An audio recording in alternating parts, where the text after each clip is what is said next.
Nagbabalik ang Buhay Unleashed with Garcia Bumalik. At Avelyn Garcia, Dadako na tayo sa ating segment na Itanong Mo Lang! Dahil ang paniniwala namin, when you don't know, don't guess.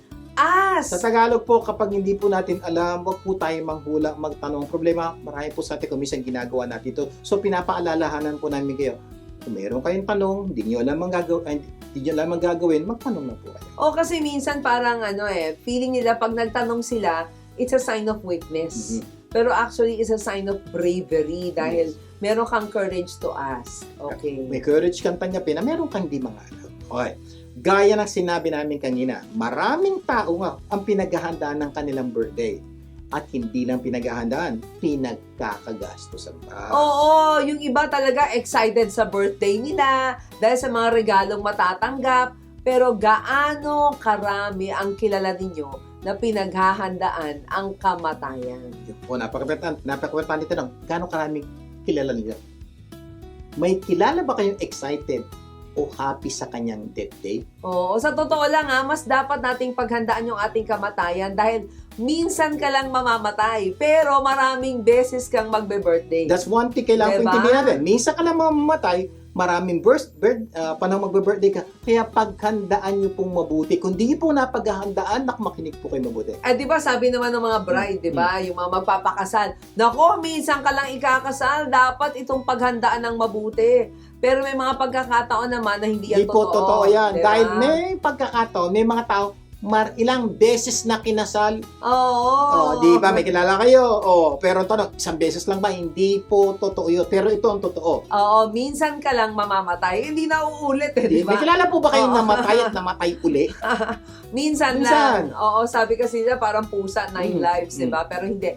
Minsan lang. Isa pa, kapag nagkamali ka sa paghahanda ng birthday mo, di ba? Nagkamali ka ng kulay ng damit mo, nagkamali ka ng pagkain hinanda mo, pwede mo itama sa susunod mong birthday. Pero kapag nagkamali ka sa paghahanda ng iyong kamatayan, hindi mo na pwedeng itama. Dahil patay ka na. Kaya napaka-importante po itong pag-uusapan natin ngayon. Ang tanong, handa ka na bang mamatay? Are you ready to die? Pangalalangin po namin dahil gusto po namin maging masaya kayo sa iyong kamatayan. Oo. Yung po panalangin po namin, sir, pwede bang yung mamamatay ka na masaya ka? Pwede po, lalo na kung makikinig po kayo sa amin dahil pwede pong magkaroon ng happy death day, araw ng kamatayan. Oo, dahil ito ay napaghandaan natin ng mabuti. Kaya ang tanong, Ikaw, handa ka na bang mamatay?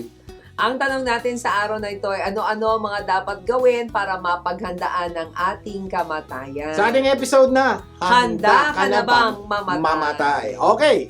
Bigyan po namin kayo ng step. Makinig po kayo mabuti sa mga dapat nyo gawin. Bago kayo mamatay, take note, bago kayo mamatay, gagawin nyo na to. Huwag nyo gagawin to pag ilang segundo ka na lang mamatay. Hindi po. Kaya bago, okay, many months, many years before you die, you need to do this. Okay?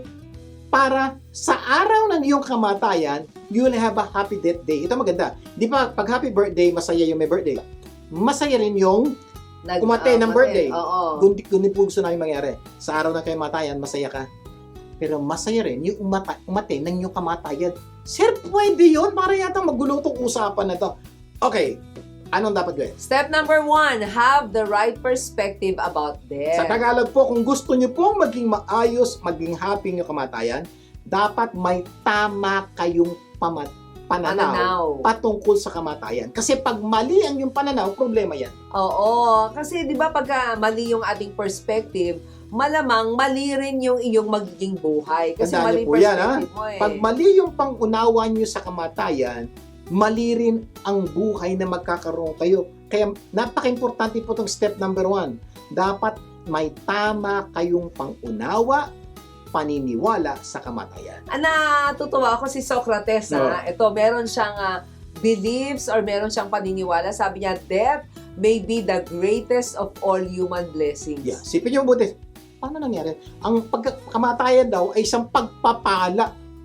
So, paano naging pagpapala? Si Socrates na po yan, isa sa pinakamatalinong tao. Sa kanya po ang death pagpapala. At kung pagpapala ito, dapat masaya tayo. Oo, kasi yung paniniwala ni Socrates, maihahin tulad natin sa paniniwala ni Plato. Sabi niya, I have good hope that there is something after death. Yeah. So, So, parang blessing yun, di ba? Pag kayo po ay naniniwala na may buhay pagkatapos ng kamatayan at pag may maganda kang ginawa dito sa lupa, gaganda kinabukasan mo, mag-iba buhay mo. Oo. Iba yung paniniwala mo. Perspective May tama kang paniniwala sa buhay, so may kakaroon kayang tamang paniniwala sa kamatayan. Kaya napaka-importante po, tama ang iyong paniniwala. Kasi pag mali paniniwala, mali ang buhay, mali rin ang kamatayan. Sabi ni Kate Miller, the question shouldn't be, is there life after death?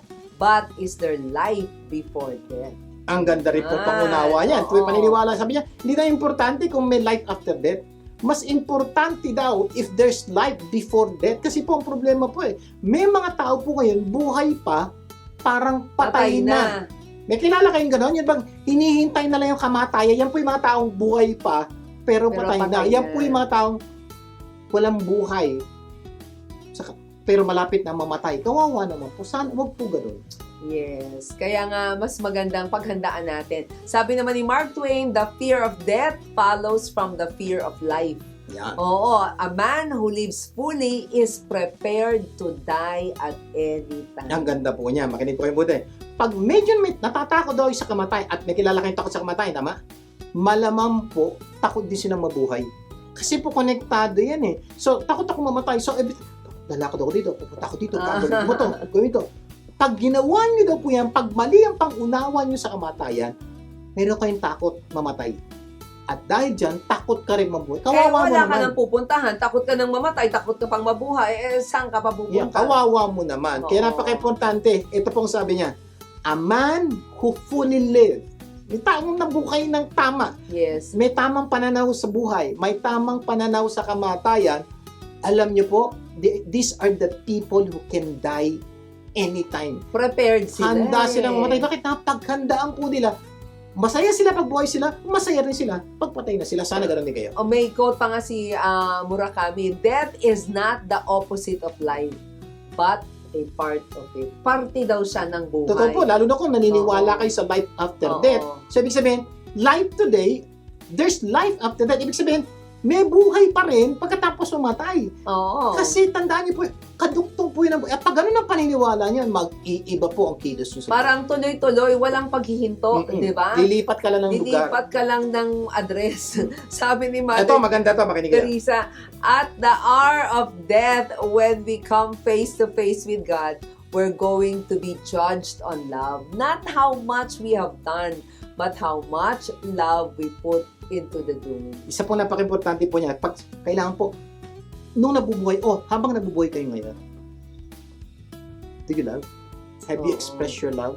Kaya Yung ito po, ginagawa mo ba may pagmamahal? ito po yan. So right now po, lagyan niyo po sa isip niyo, ano yung ginagawa mo ngayon na nararamdaman ng ibang tao? Ano yung pagmamahal? Isa pong magandang paniniwala yan. Oo. Ang galing, ano? At sabi naman ni Paul sa Bible, etong favorite verse mo, for me to live is Christ and to die is gain. Yan po yung gandang paniniwala na galing po sa Diyos na pag tayo daw po dapat ito paniniwala natin. Habang nabubuhay tayo, mabuhay tayo para sa Diyos. Pero pag namatay tayo, ganansya daw po yun because makakasama na natin ang Diyos. Ibig sabihin nito, kahit saan dapat happy ka. Kaya mangyayari, even kamatayan, happy birthday. Pagdating na kamatayan, happy death day. Kahit saan pumunta, happy. Oo. Hindi katulad nung kanina. Fear of death, naging fear of life. Yan. Oo, pareho siyang walang pupuntahan. Ito, pareho siyang may Masaya. gain. Yes. Oo. Sabi pa ng isang quote, when death overtakes us, all that we have is left to others. All that we are, we take with us. Yun po, lahat na meron kayo, iiwanan nyo. Dadalhin nyo lang po kung Sino ka. Kung sino ka. Lagay nyo po sa isip yun. Ito pa, don't be afraid of death. Be afraid of unlived life. Doon ka matakot, doon sa buhay na hindi mo ibinigay. Kaya ngayon, yun po tinuturo namin sa inyo habang buhay kayo, mabuhay kayo, at gawin nyo yung dapat nyo gawin para magkakaroon kayo ng happy death day. Kaya ikaw, ano sa iyo ang kamatayan? Ang payo namin, bago ka mamatay, alamin mo ang tunay na kahulugan ng buhay at ng kamatayan. Sa aming pagbabalik, itutuloy po natin ang ating kwentuhan. Magbabalik pa ang Buhay Unleashed. Huwag bibitiw.